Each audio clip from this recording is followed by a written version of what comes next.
So before we start the show, I want to share some exciting news with you. I'm coming back to New York City for a live show on Thursday, April 11th. Now, if you haven't been to a live taping of How I Built This, they are super fun, super energetic, and it's a chance to meet other listeners to the podcast. I'll be talking with John Foley, the founder and CEO of Peloton. The show is supported by American Express, and you can get your tickets at nprpresents.org. And I hope to see you there.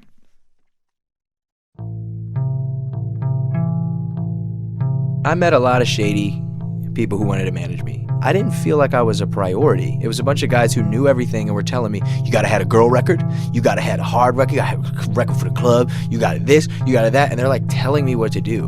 And I sat down with a young man who had just as much experience as I did and was prepared to risk everything to attain his dream. And he needed me as much as I needed him. And I was like, yeah, let's YOLO, let's do it, man.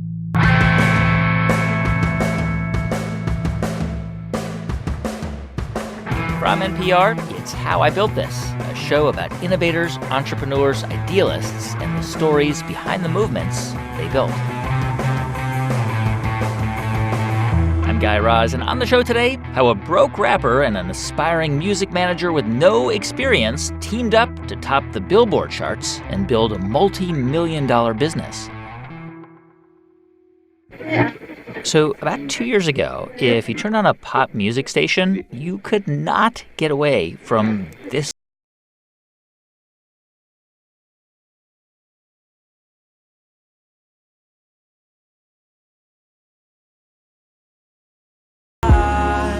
Now, if you don't know this track, it's worth listening to. The title of the song is 1-800-273-8225. And this also happens to be the phone number for the American National Suicide Prevention Lifeline.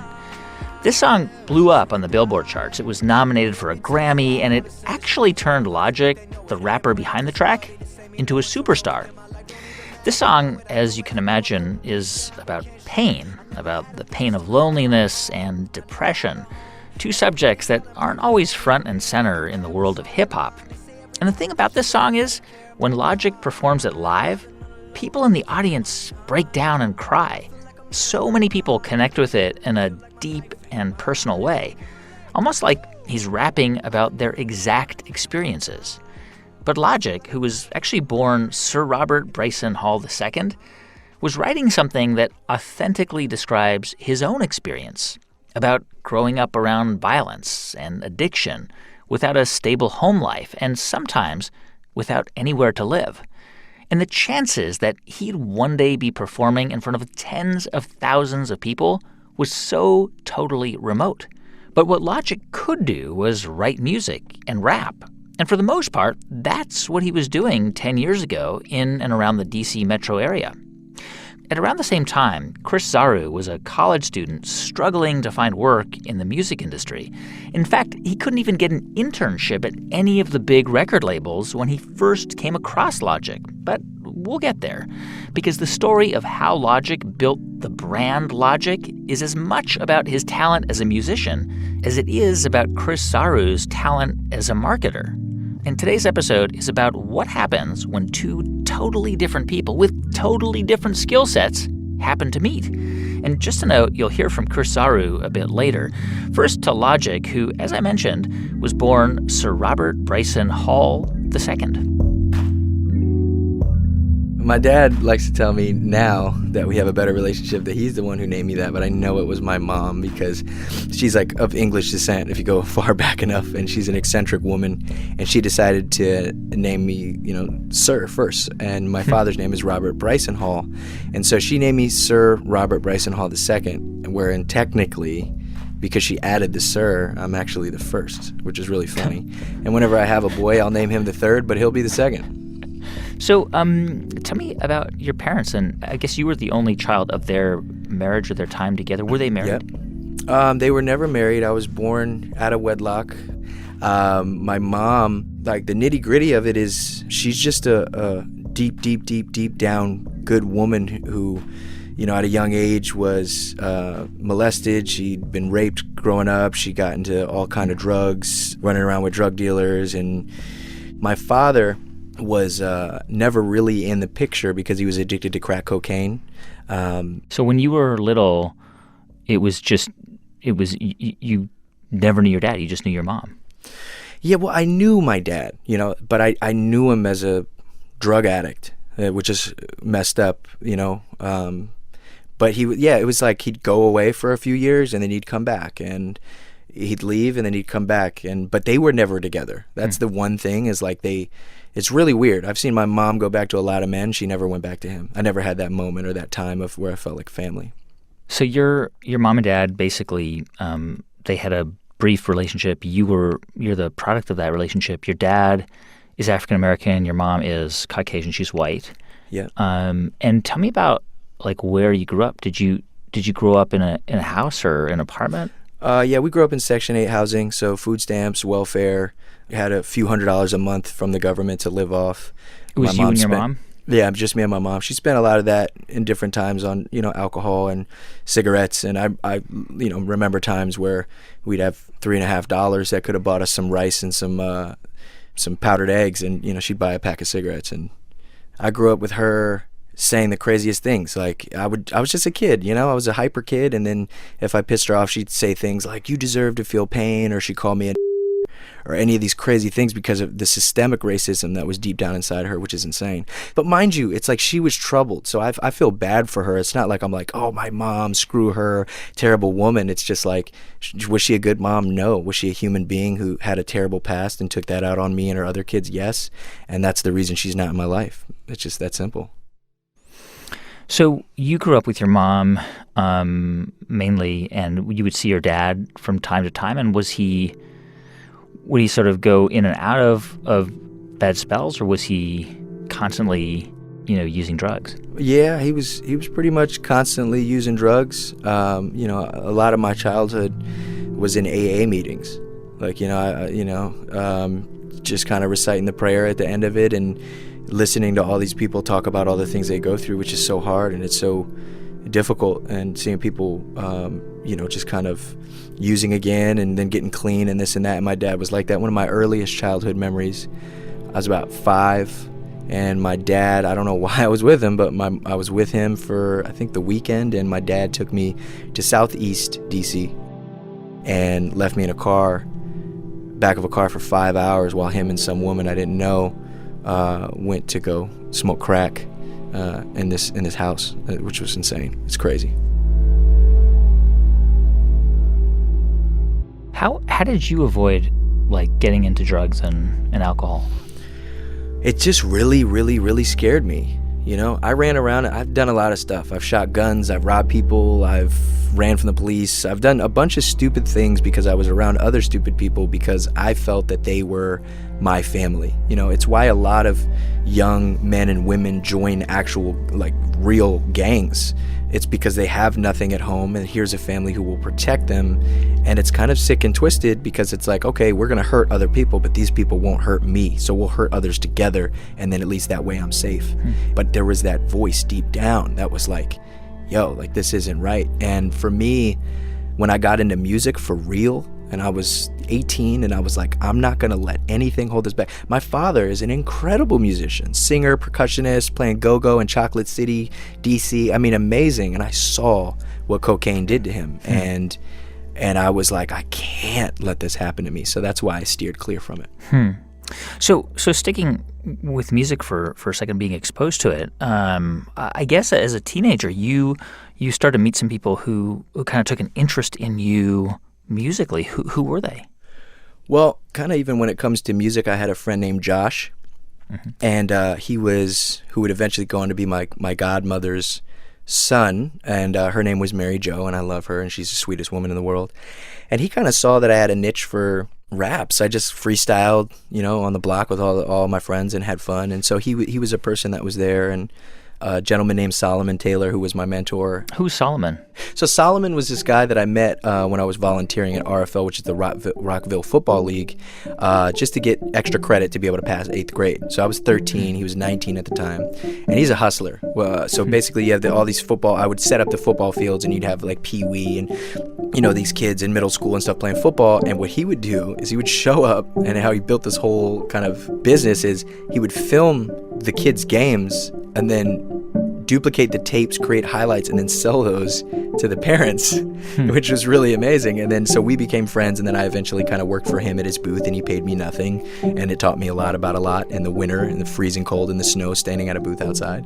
And this dude was there for me. He introduced me to, you know, so many incredible MCs. He brought me these old things called How to Be an MC CDs, which is basically like a bunch of instrumentals, famous instrumentals of the 2000s, and he'd be like, rap on these, and I would literally rap on every single song. And if he gives me 10 CDs, there's like 80 beats. I rapped on those, and he was cool, and he was great. He was a good dude.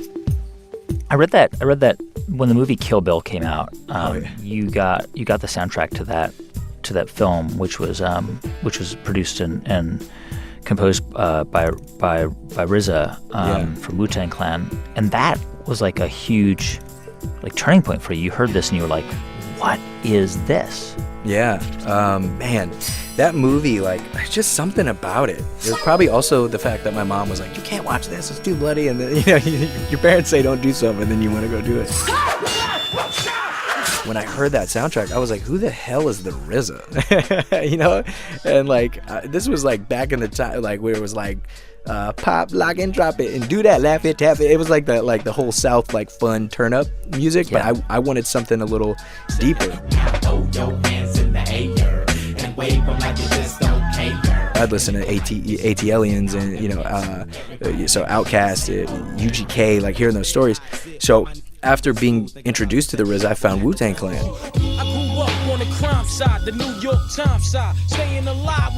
And obviously we've all heard of Wu-Tang Clan. Sure. But I'm the 14-year-old kid, like I don't really know this. I'm learning, and then I listen to Wu-Tang, and I'm listening to the Wu-Tang album, and then I discover Raekwon's Only Built for Cuban Links, and then I discover Nas, and then I discover the beef between Nas and Jay-Z, like truly.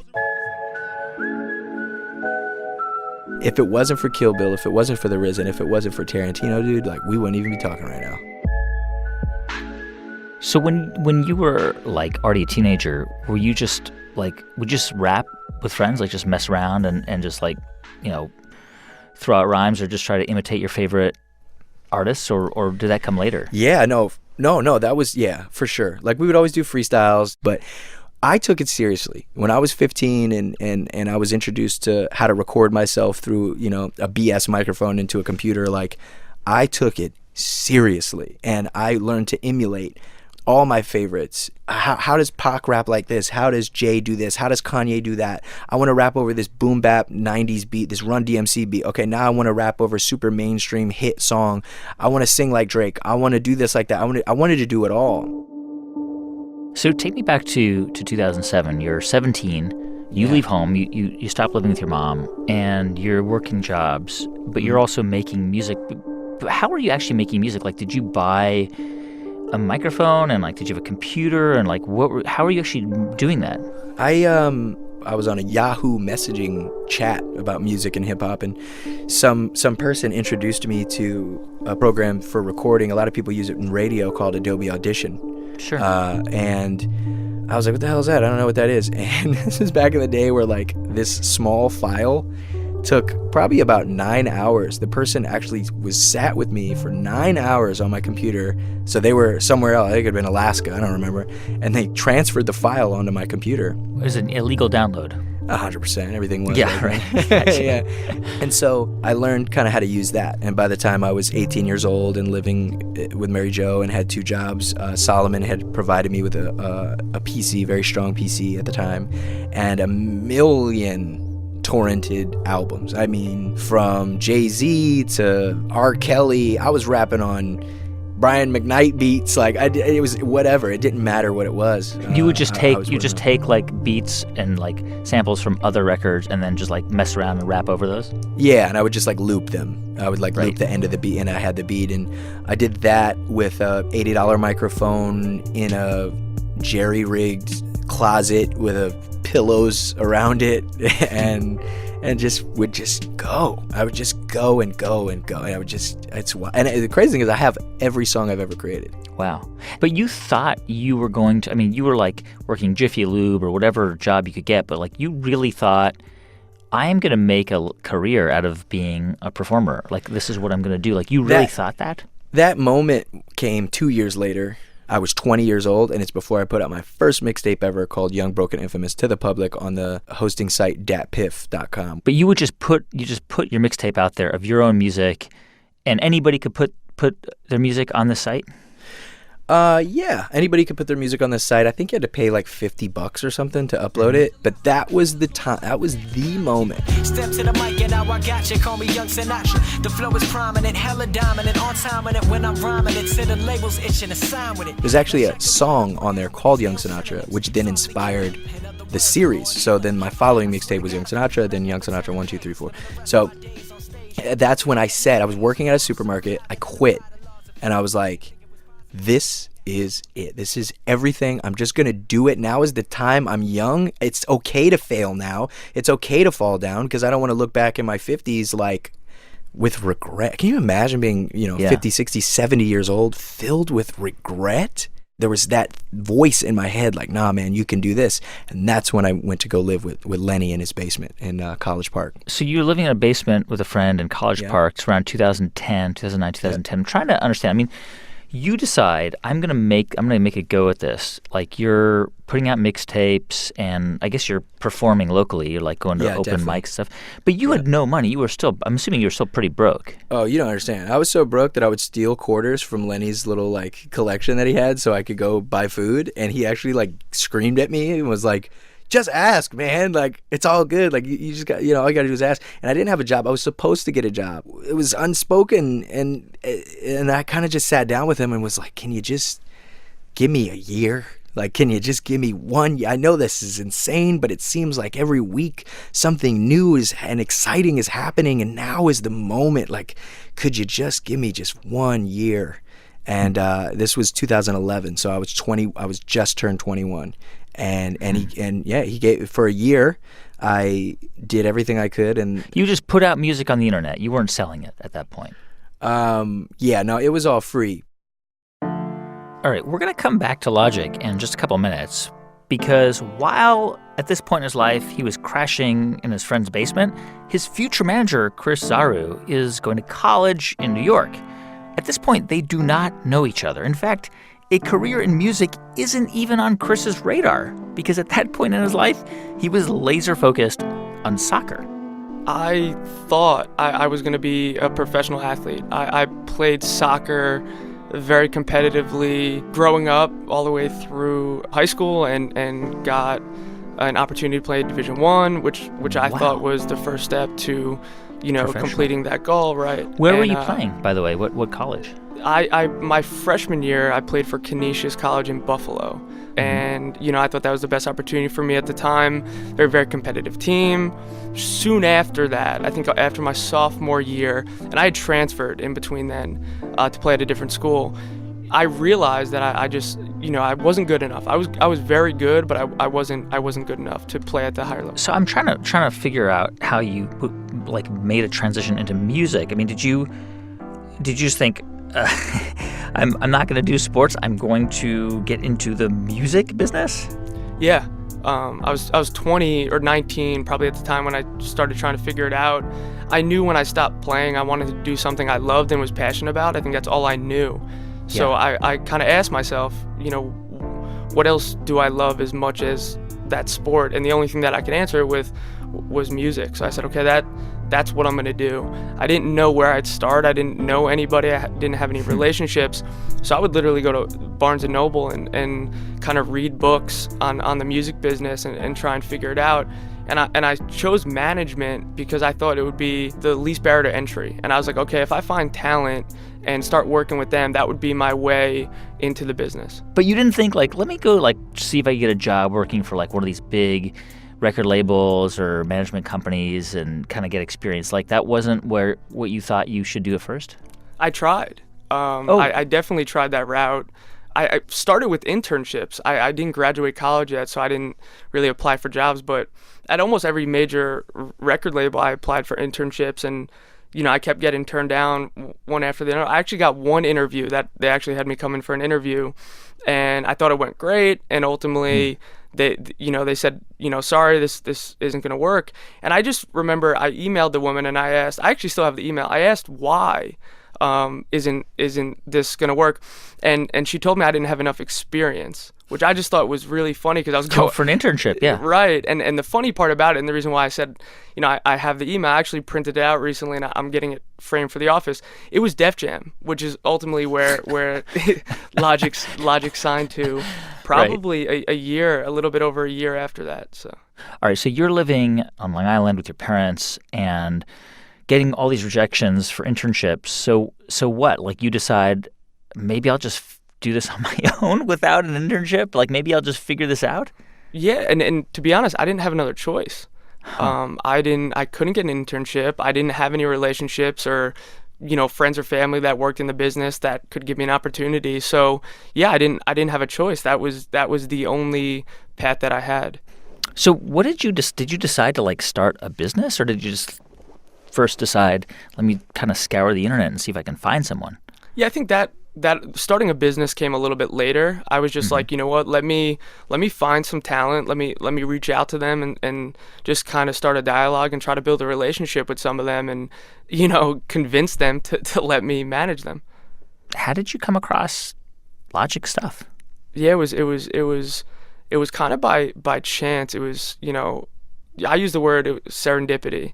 I was managing an artist, a rapper, at a Philly at the time, and this was 2011, so it was very early days of Twitter, and I probably at the time followed 25, 30 people, and I was sitting in front of my computer, and his DJ, the rapper's DJ that I managed from Philly, tweeted out a YouTube link, right? There was no description, there was no anything else in the tweet. It was just a link, and I clicked it.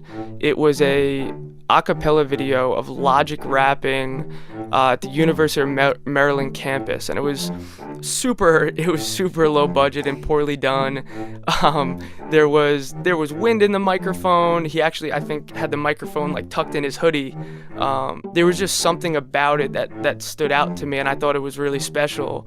And I kind of dug in a little deeper to try and find out who he was and reached out to him. What did you say? Like, I'm Chris and I'm a manager? Yeah, I'm a manager. Can we jump on the phone? Do you have...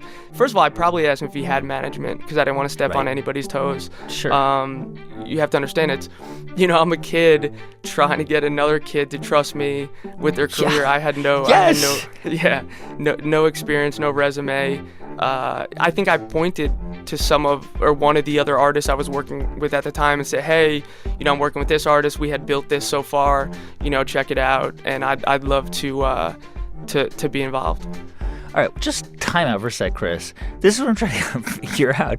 Like, you were 20 years old and you were emailing like different potential artists, including Logic at the time, who was, not that well known. And you were saying, I'm a manager. What did you know? Like, what did that mean to you? Like, how would you even know what to do? Like, were there books that said, hey, here's how to be the manager of a recording artist? Like, how did you know how to negotiate contracts and find venues and record music? Like, how did you know how to do any of that? I didn't, to be honest. A lot of what I was doing was learning as I went. And looking back now, I'm very grateful and glad that I did learn that way because I think that's the best way to learn. A lot of management and a lot of the music business is very difficult. I don't think you can learn it in a textbook. Yeah. And I should mention, you called your company Visionary Music Group, right? Yeah.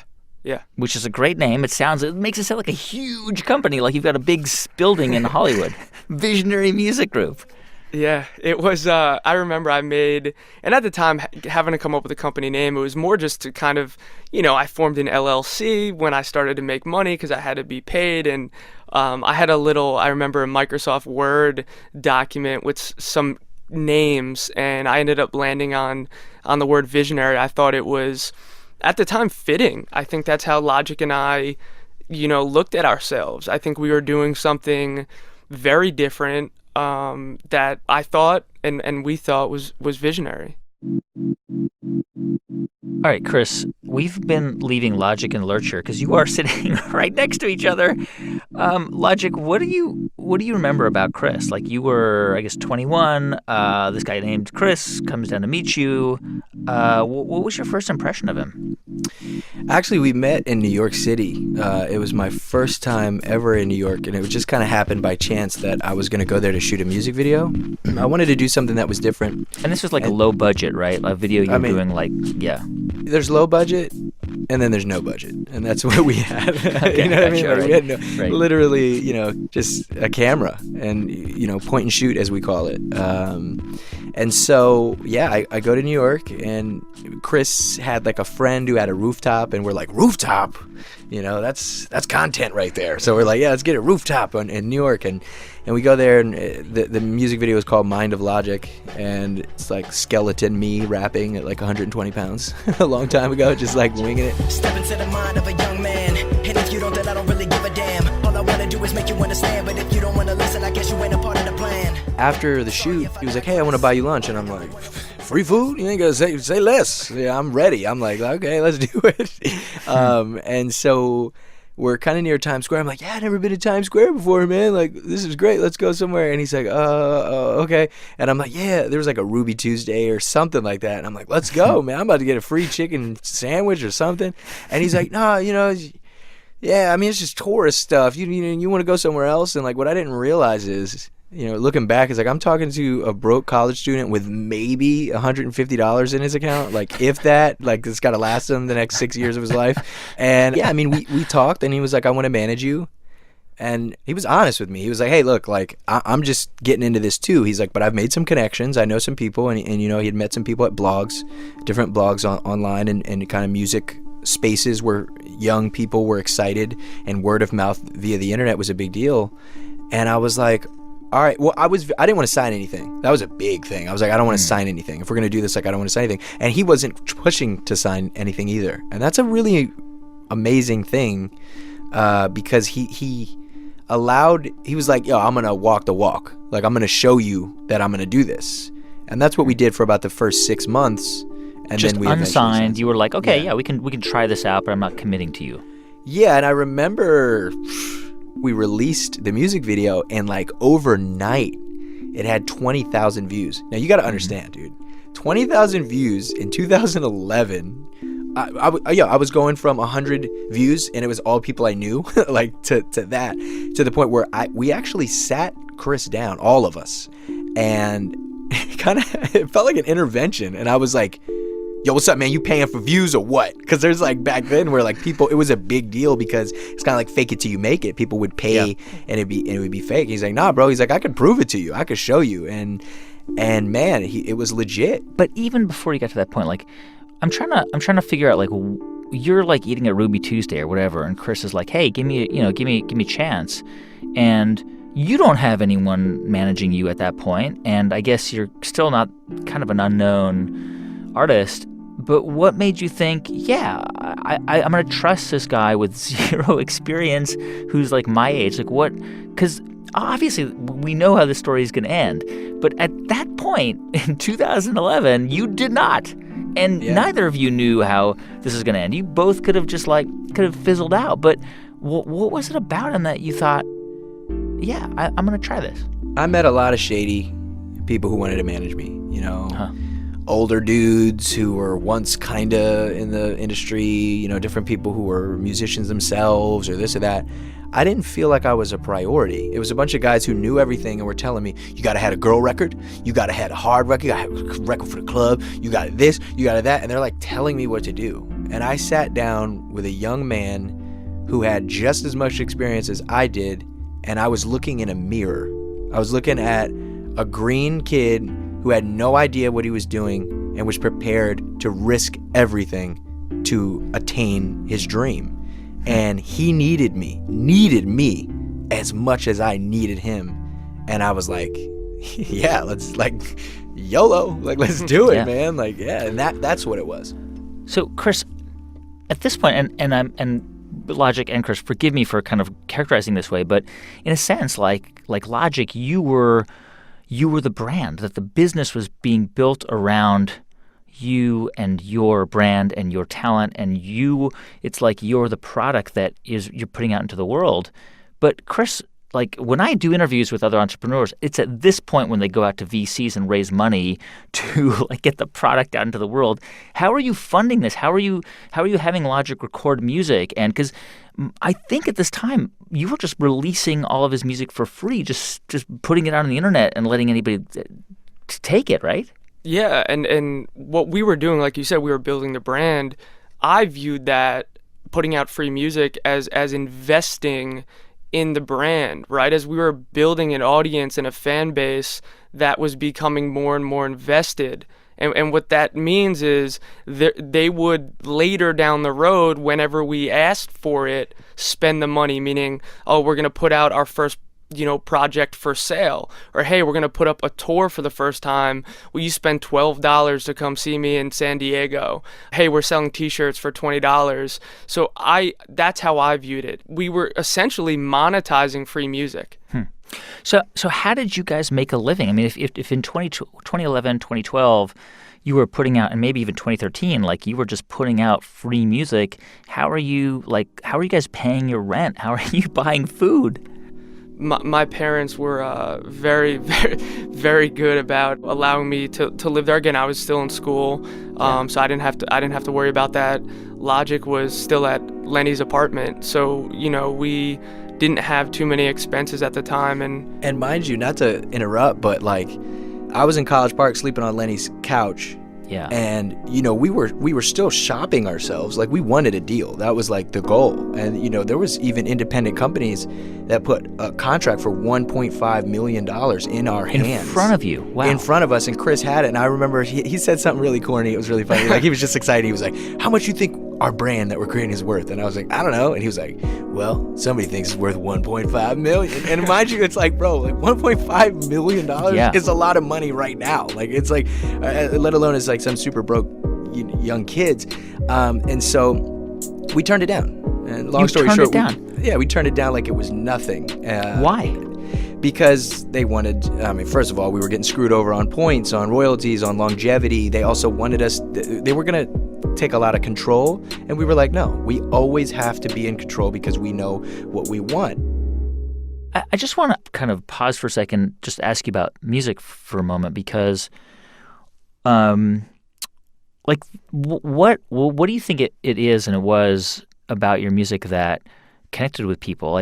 It's rap, it's hip hop, but generally you're described as having positive messages and talking about things in an open way about your own emotions and about injustice and about anxiety and depression, all these things. Do you think that's what was connecting with people even from the beginning? Yeah, I think I was the every man or every kid or every person or every whatever. It was people were watching me grow up like a child star. You know what I mean? They listen to this and they hear me say, "I can't wait to make it. I can't wait to have fans. I can't wait to be the man with the master plan. I can't wait." Da-da-da. And they're like, "Me too. I can't wait to graduate college. I can't wait to, raise my children. I can't wait to follow my dreams. I'm going to do that." And I'm like, "Follow your dreams, no matter what. And haters gonna hate." Till I overdose. I said it once, had to say a dose. I remember living at Mary Joe's. Now I'm living like pharaohs. I work like a slave, live like a king. Even today, on a mainstream level, so much of the things I talk about openly, from anxiety, depression, just all like you said, injustice, the things going on. One, I'm scared to talk about, or I was scared at a point because I was scared of how people would perceive me or this or that. But two, it's now it's become a trend. You know, you've got rappers, hardcore rappers, and people talking about depression and mental health. And I ain't the first one. I think it's just time, place, you know, a bit of image. Just there was this nerdy young kid that other people felt they could relate to. Yeah. So how soon after, Chris, you started working with Logic did you say, all right, we got to go on tour, and did you go on tour?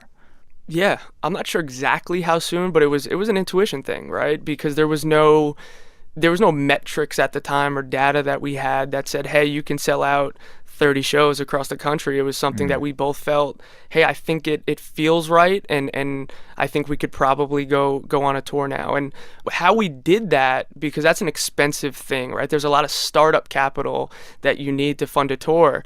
We ultimately signed a record deal to fund our tour because we needed the money. I think we could have waited longer if we had some money, but you know, we didn't have an opportunity to wait. And it felt right. I mean, and just to clarify, this is 2012. The record deal you signed is with Def Jam? Yeah, this is 2012.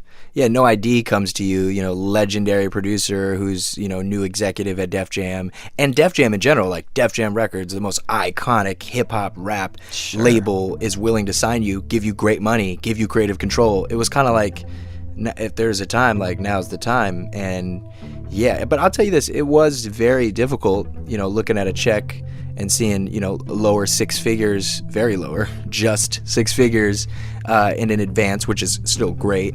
And then literally going, okay, well, you know, after X, Y, and Z takes their percentage, just on my team management and lawyer at that time, I have to put all of this into a tour. And that was a hard thing, but it just as a young man who's like, oh wait, I just got this check and now I got to let it all go, but it was worth it. Right. This is your sweat equity in the brand, basically. Yeah. This is like you had to kind of put all that. So you could have gone through that tour and been broke, and we might not be talking today.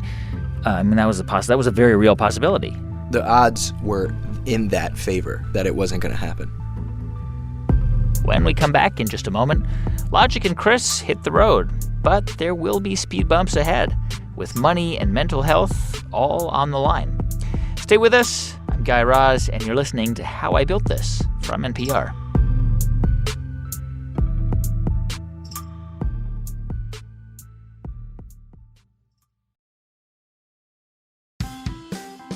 Hey everyone, just a quick thanks to two of our sponsors who help make this podcast possible.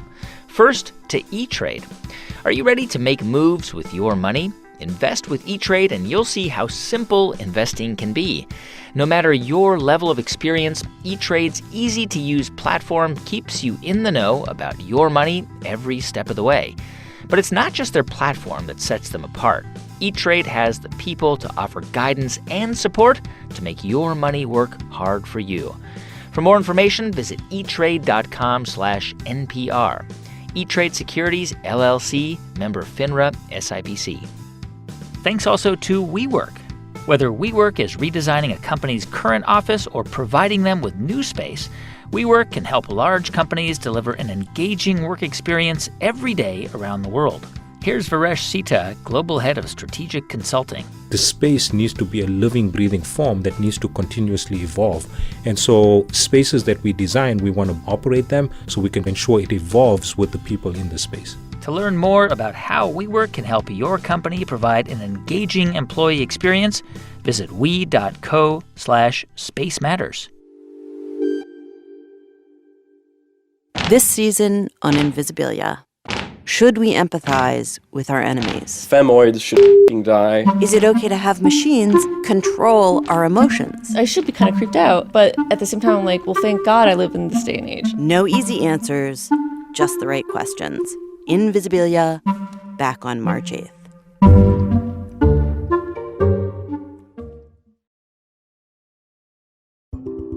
Hey, welcome back to How I Built This from NPR.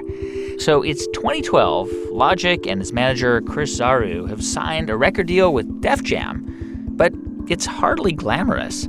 They still haven't cut an album, and the money they got from signing that deal, they had to put most of it towards their first tour. We toured the country in a minivan and a Nissan Altima, right? I rented from Enterprise Rent-A-Car, And I remember filling out the paperwork, and it specifically said that the vehicles could not leave New York State. And we were literally touring the country, and the way it was routed, we were going to California and back. So I was like, all right, they'll never know we left. And then I ended up getting, 1,000,001 tickets for going through tolls and all over the country. But no, it was not first class and 5-star accommodations. We were lugging garbage bags, and we were, selling merch after shows. I'd run and sell merch after shows. Logic would come over to the merch booth and meet fans, and so it was like a mom and pop tour, and we tried to figure it out. And I had my right hand man today, the COO of Visionary Music Group, Harrison Remler. At the time, he was in school. He was 18 years old. Wow. And this was your only employee at the time? At the time, he wasn't even an employee. I think he was interning for me. And I said to him, hey, because I realized very quickly that I couldn't be on the road full time and try and sustain and run the business. It was very difficult. I think I did the first 2 weeks of it. And I remember saying to him, hey, dude, would you like to tour manage? And he was, sure. And I threw him on the road. And again, we didn't know what we were doing. It was terrible. We had no idea what we were doing. Our accounting, my accounting system was manila envelopes. So before tour, I kind of wrote out every show. So you had Denver, Colorado, and we'd settle the shows in cash. At the time, that tour was actually a no guarantee tour. So the risk was massive. Tell him very quick, because it's something I want to say. Tell him about what happened with the money. Oh, trust me. Again, it was manila envelopes, and I'd settle, and we'd put the cash in the envelope and seal it. We ended up finishing the tour.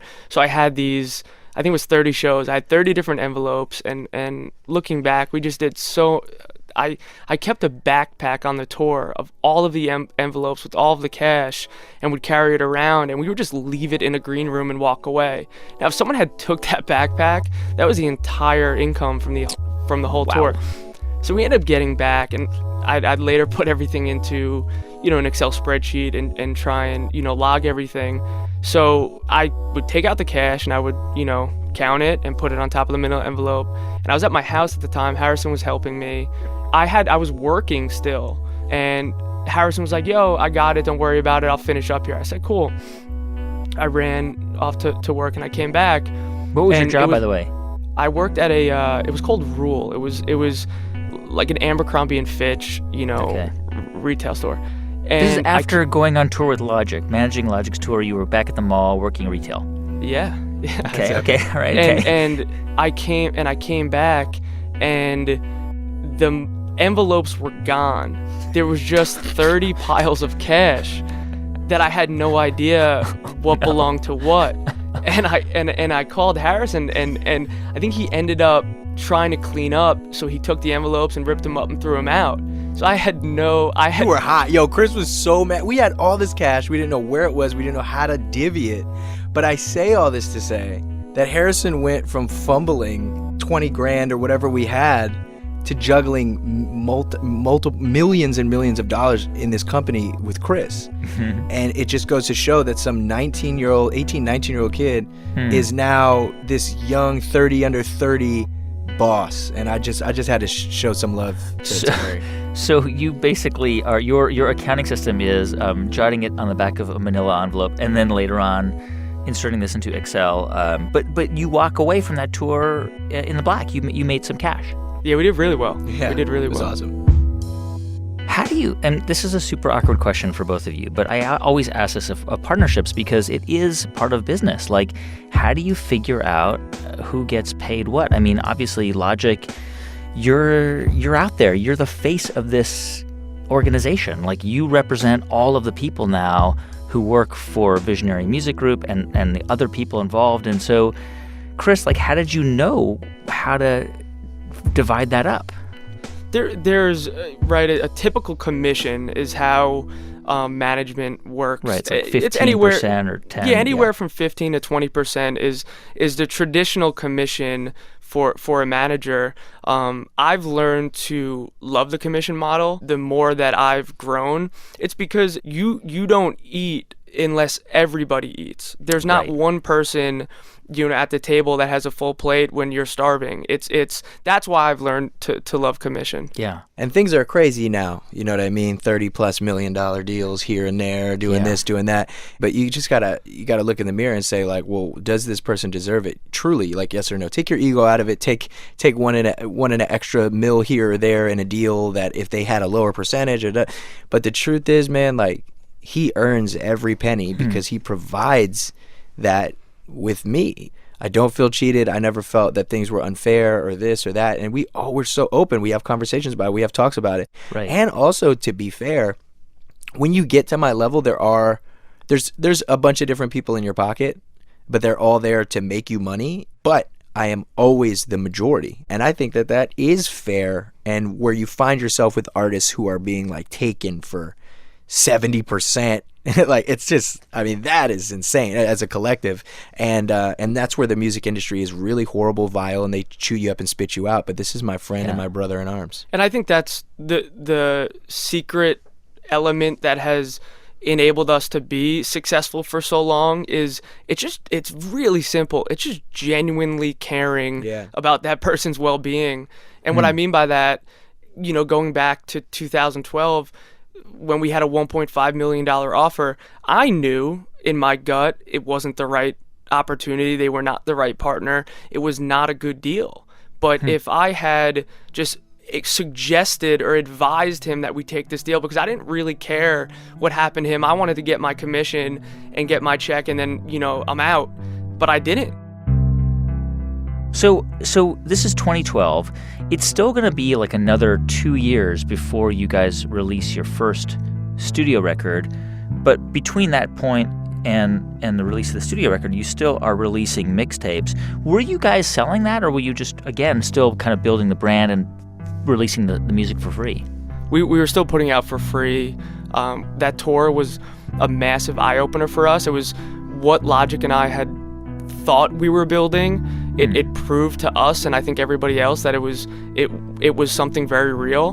Bringing out 300-400 kids in different cities across the country, from putting out free albums and free mixtapes and selling a lot of merch, and it became very real at that time, and we wanted to keep that going because, again, we were building leverage and building his brand. So our thing was, we wanted to make a splash when it was his time for a debut album. We wanted to have a really big first week sales, so we decided to continue building and putting out free product. What I'm trying to figure out is, how did you get the word out? Like, we've done interviews with, like, the founder of Glossier, the cosmetics brand, and she started with a beauty blog, and over time she just, she built a following, and then she introduced the brand of the products, the product line. And then we've done episodes with, like, the founders of Instagram, and how that was kind of a slow build. Like, how did people discover Logic's music? I mean, you can't just put it out on the internet and hope people will find it, right? No, it was much more thoughtful, and there was a strategy behind everything. I think what I did a lot is I watched, right? I would watch the way other artists would break, and I would try and reverse engineer that. And figure out, okay, this is really interesting. YouTube is an amazing tool at the time for being discovered, because the way their algorithm worked and their suggested video algorithm, if you remember, and it's still there today, I think it's much different now. On the right-hand side, if you'd be watching a certain video, a music video would suggest another artist. That's something that we took advantage of. I sat down with Logic, we would go through the project, and I'd say, okay, let's identify 4 or 5 songs that we think are singles, and we'd shoot no budget, low budget, point and shoot music videos for those, because that was a way for us to get more attention to those songs. And as social media started to come out, paying attention to that, I remember the very early days of Snapchat was something that we took advantage of, and Logic was on there and building, a big audience on that platform. And then Instagram played a role, and we tried to be first movers and on these platforms quick. Logic did a great job at speaking directly to his audience. It's always about, sorry to cut you off, in, like, taking something that's already been done and making it better. You know, I've recently come out with this thing called Freestyle Fridays on my Instagram, where you essentially create a perfect loop of a song, and it seems like it's a never-ending music video that doesn't stop. Right. And I don't necessarily know of anybody who's done that, at least not on a mainstream platform, but it's like finding ways with something that already exists to put your own stamp on it and make people want it. And all that Freestyle Friday thing it's just crowdsourcing. Yeah. Logic and I were just having a conversation. We came up with the idea. Now we get to go and look at 15,000 comments and see what their opinion is on the song before we put it out. And we can decide, hey, is that something we want to put out? Should that make the album or not? I mean, it sounds like you had this slow build from sort of 2000, well, for you, Logic, from 2009, but once you entered the picture, Chris, really the first 2 years were sounds like they were focused on building up, you know, the brand awareness, like making sure people knew who Logic was. So by the time you put out your first studio record in 2014, Under Pressure, that record, I think it debuted or went right to number 4 on the Billboard charts which is like, I mean, were you guys surprised by that? Were you shocked, or did you think, yep, this is exactly as we planned it? We were devastated, actually. Yeah, no, I mean, I think we were legitimately devastated. For us, it was a number 1 album or bust. And wait, that was a number 4 record on the Billboard charts. You were devastated that it wasn't number 1? Devastated, because Wow. And that was where, again, looking back, I think I could have done a better job probably at educating the record company and making them feel a little bit more involved in the early days as we were building still very much independently. Like, we were putting out these free albums and touring the country. At that point, I think he had gone on. I think you did a great job. I'm sorry to interrupt you, bro. You did an amazing job. And we were working with people who aren't at that company anymore, because it's like musical chairs, who didn't believe in your vision. And you know, you're talking about like communicating, bro. You did a fantastic job. And to say what Chris won't, they undershipped us. They didn't believe in us so much that they undershipped my album. Yeah. And you had all these other huge artists with, 400,000 plus CDs in stores. And I had fans going to Best Buys, having to have the workers there go to the back and take it out of the box because our label didn't believe in us enough to even buy shelf space. Not just new release shelf space, but shelf space. So I just have to say, you're the man, bro, and you did your job. But I have to say, I mean, let's put some perspective on this for a sec. I mean, there are thousands of records that are released every single week around the world. Like, number 4 on the U.S. Billboard charts, a fraction of a percentage of albums will ever get that high. That's a huge achievement. I mean, that, like, even if, okay, I believe you that you were sad it wasn't number 1, but it sounds like you spent the first 2 years building up the awareness, and by the time that album came out, it was gonna sell a lot of records. It sold 500,000 copies, I guess, eventually. Yeah, I think that was the first time that we proved to not only ourselves, because I didn't think we needed to. I think we understood it and we believed in and knew what we were building. But I think we proved to the business and really the world that what we had built, I think a lot of people viewed it as almost like building it in a vacuum. I remember having the conversations and being incredibly frustrated, with the head of sales at the time at Def Jam, where he didn't understand, because he's like, hey, you have never sold a song in the history of your career. And I'm like, that's accurate. But we had sold 100,000 tickets and X number of dollars in merch. So that's going to translate, because it's fans who are invested in him, right? And it's the first time we're asking them, not even asking, we're putting out music for sale. If they're coming to shows and selling out rooms across the country, and we're selling out shows all over Europe, they're going to buy an album for $7.99. To me, that was the next logical step, is like, okay, it's just the natural progression of his career. Now he's a major label artist, and we're going to sell music. Logic, when you perform, right? Do you feel like you're the same person? Do you feel like you're sort of a heightened version of yourself? Do you feel like you're almost embodying a character when you're on stage? Oh man, what Yeah, I think I'm me at my purest form in a way. Like Like the best version of you? Yeah, well, not even. I think the most vulnerable. I used to be so nervous if I would mess up a line or flub here or do this or do that. But then you got to realize it's like, do you know how many lyrics are in my mind? Like right now, one breath.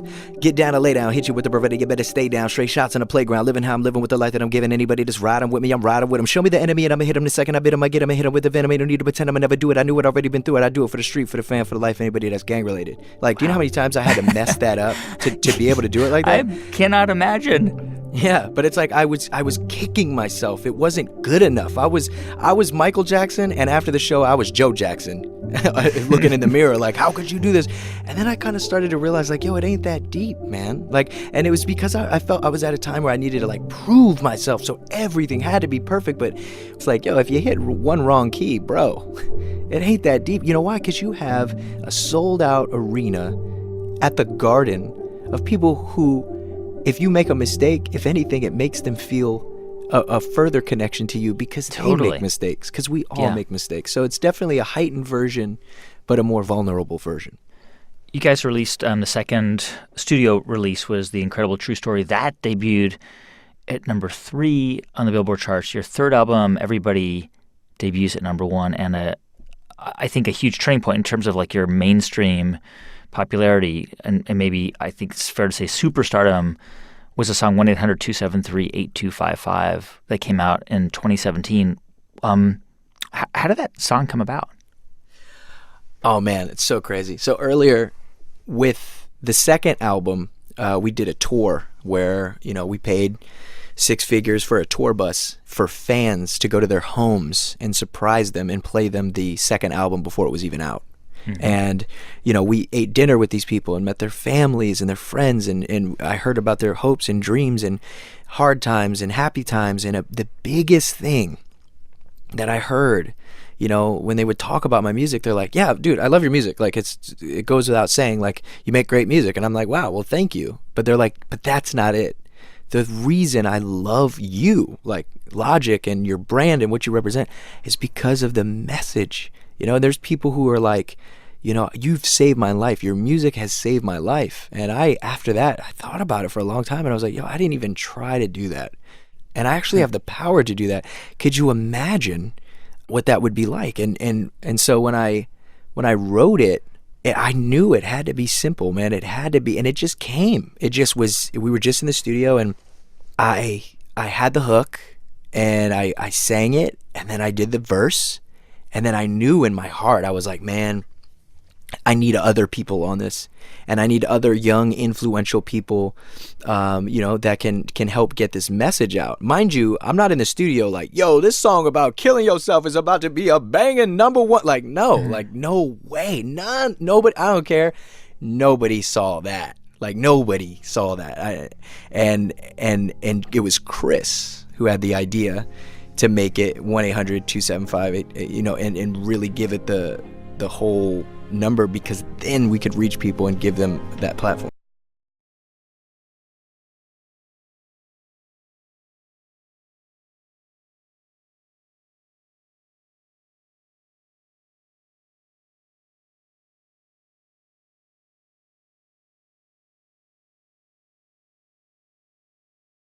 Line, which is, I mean, wow, like you could have called that song I Want to Be Alive or something else, and you, by giving it that title of the phone number, it was just super powerful. Did you know that? You know, hindsight's like 20/20. Like, sure, we could sit here now and be like, oh, of course it could have been, but like, no, like, especially with what was on the radio. I mean, it's glorification, and we knew it was a great song. And it's funny because then the song comes out and you got people like, well, of course it's gonna do well because, and it's like, get out of here, man. We had no clue.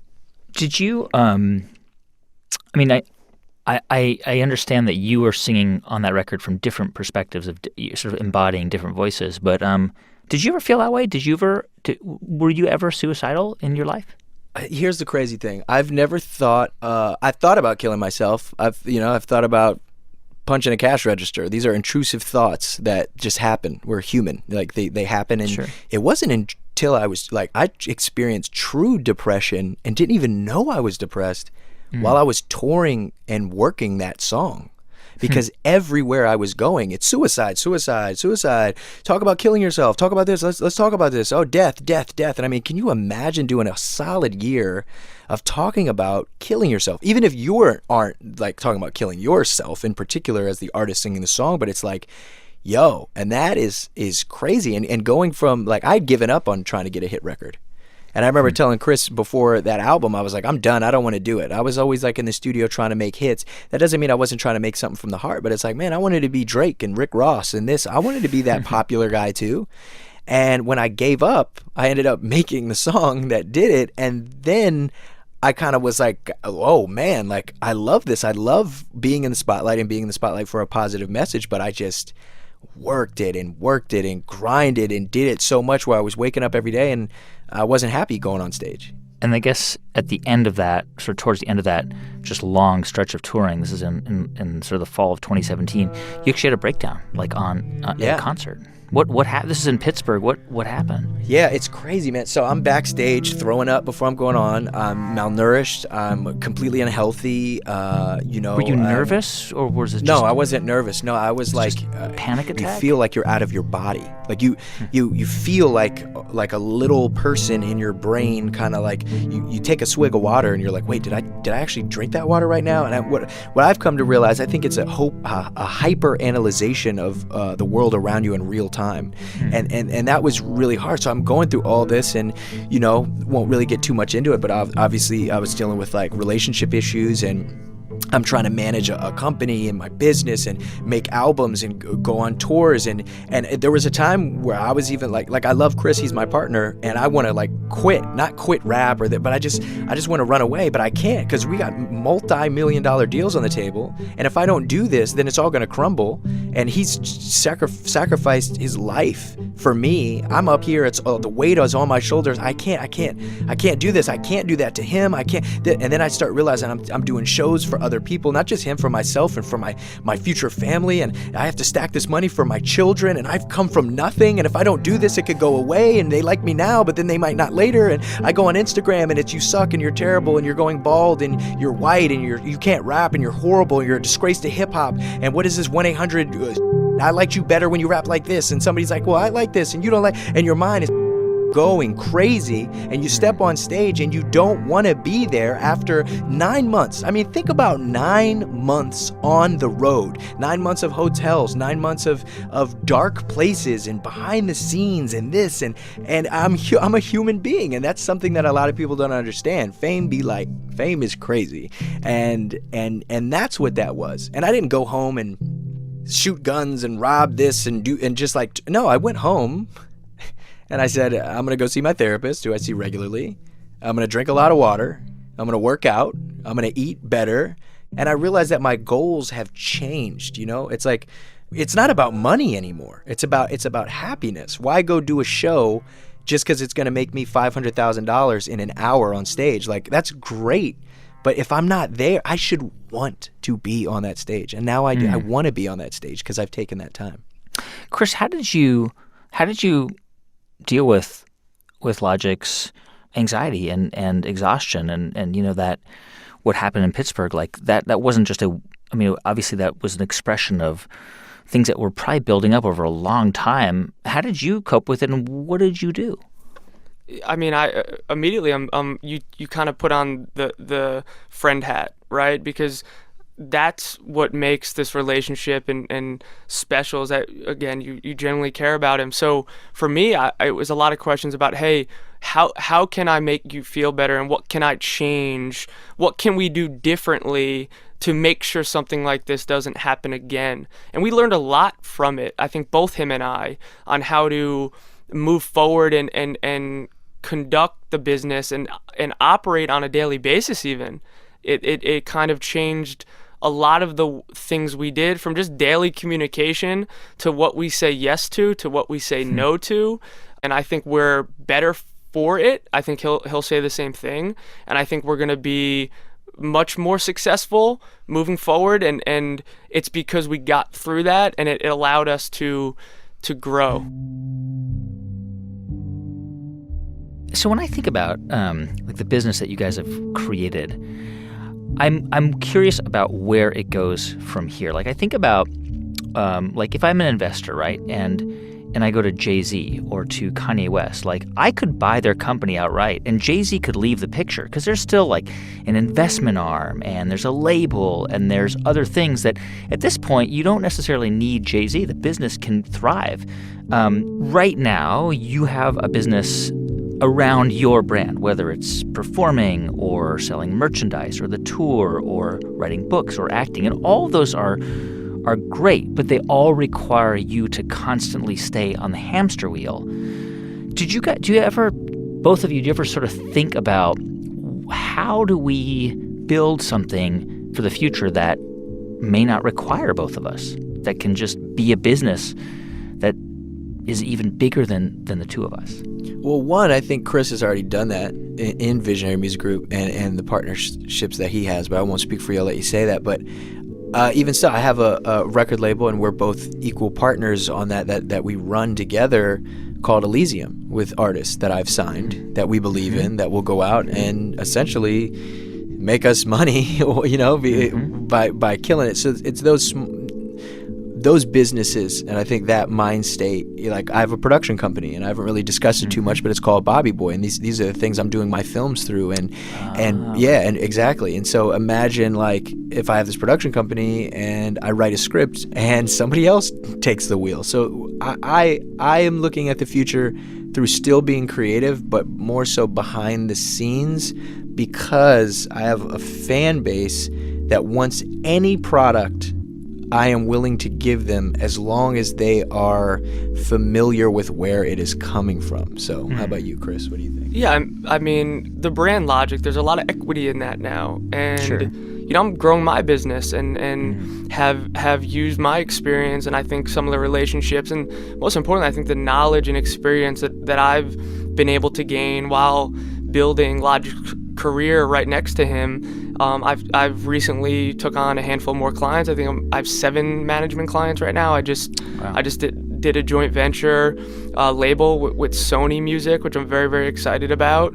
So yeah, there's a lot of things to look forward to. And But one thing I will say though is we kind of didn't answer his question, and the question was, what do we have? So kind of, because we have these artists, you have these artists, we have these Sure. artists that are doing things for us. I can't speak for Chris. I like to think I can when I say this. You said, you know, that we're always on the hamster wheel is always going. The truth is my brain is a hamster wheel. It does not stop, and that's how I live. So I have to be involved some way. If I'm not involved, I trust no one with my money, with my company, with my this, with my that, if I'm not involved. Like I trust Chris with my life, but I'm not just going to be like, just go take it. Not because I don't trust him, but because I don't work that way. I need to know how you cook the fries at McDonald's, who sweeps the floors, who flips the burgers, the exact time to flip the burgers, this, that, even if I'm sitting all the way on the 57th floor in the CEO chair, I need to know. So this is a question that I ask everybody who comes on the show, and of course I'm going to ask both of you. And first to you, Chris, when you think about the journey that you've taken, 20-year-old, no experience, like pitching this guy Logic to where you are now, like how much of that do you attribute to just really hard work and intelligence and skill, and how much of that do you attribute to luck? I think it's probably somewhere in the middle between the both. I look back, at my life, and I think being, raised by my parents played a large role in who I am as a person today and instilling confidence in me. How serendipity played such a role in me discovering who Logic was. I told a story. If I hadn't been sitting at my computer at that very moment to click that YouTube link and see the video of Logic, I don't think we'd be sitting here today. But there's a large portion of that where, it just takes an almost unimaginable amount of hard work and perseverance because of every roadblock and every door that's closed to figure out a way to get through it. I think it lives somewhere in the middle. I think my journey, I would probably have one foot in hard work and intelligence and grind and hustle, and one foot in pure and simple luck. Logic? Yeah. I mean, I think it's in the beginning, it's a lot of luck, right? Because if without that luck, you wouldn't even be blessed enough to be in those positions in those situations. You know what's really funny? I can't speak for other famous people, celebrities, musicians, whatever, but I can tell you, like, no one knows how hard I work, and how hard we can work, and I pay out over $1 million in salary to my employees a year.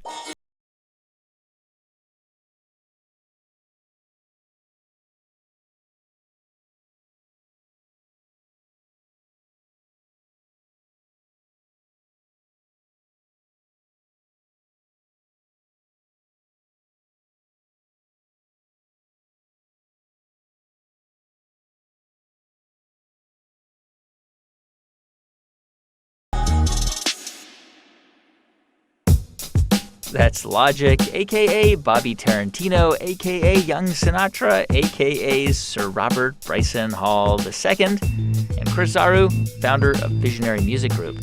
Despite the success of Logic's music, both Chris and Logic are relying on an old business strategy to keep the business relevant. That would be the strategy of diversification.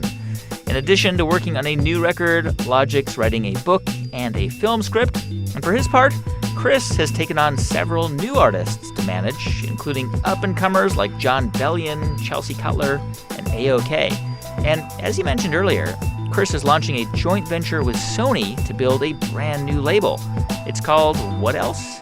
Visionary Records. And please do stick around, because in just a moment, we're going to hear from you about the things you're building. But first, a quick message from one of our sponsors, Discover.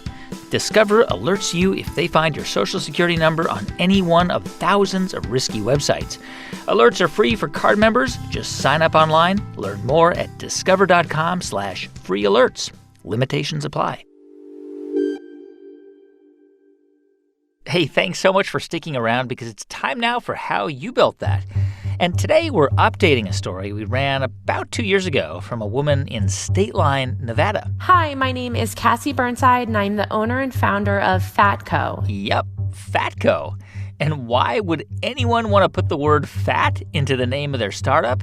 Well, you have to go back a bit, because about 7 years ago, Cassie started to notice something that kind of bugged her. I would go shopping and I would look at labels and look at ingredient panels and not be able to read anything or pronounce anything.